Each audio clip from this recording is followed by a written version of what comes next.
A group of self-indulgent one-percenters gets their comeuppance in Triangle of Sadness, the schadenfreude comedy written and directed by Swedish filmmaker Ruben Östlund. Ever since his 2014 international breakout film, Force Majeure, Östlund has been operating at peak artistic powers. With Triangle of Sadness, he earned his second Palme d'Or at the prestigious Cannes Film Festival, giving the same prize he won for his previous film, The Square, virtually no time to gather dust. Beyond the titular polygons, Triangle of Sadness has a lot in common with its predecessor.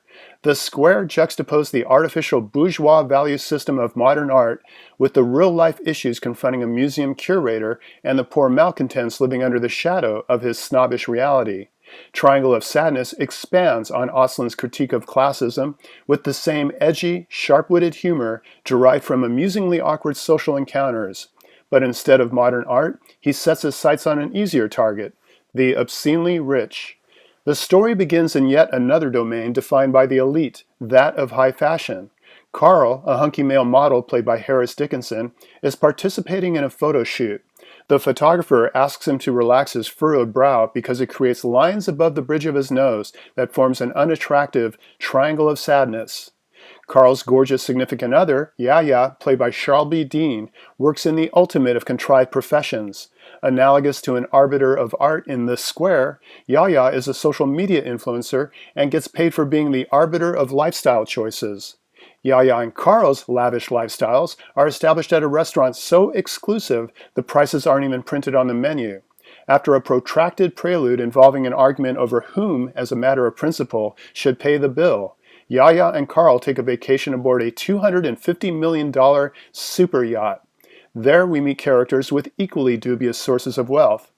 The yacht's head of staff instructs her employees to bend over backwards to accommodate their passengers and never say no. If a guest has a craving for hazelnut cocoa spread, no problem. A case of it will be airdropped by helicopter. Unintended consequences resulting from the crew's unquestioning servitude ensue.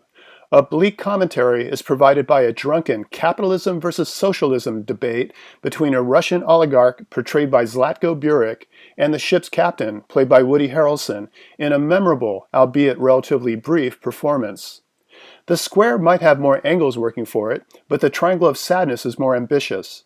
There's a riotous set piece involving a banquet, seasickness, and projectile vomit, and the final act turns into a survival story after Carl and Yaya end up in a predicament where money has zero redeemable value.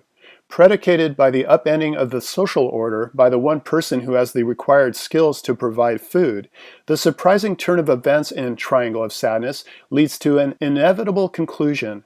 Power is the ultimate form of currency, and even the lowliest of dictators will do whatever it takes to hang on to it. For KSQD's Film Gang, this is Paul Koneski.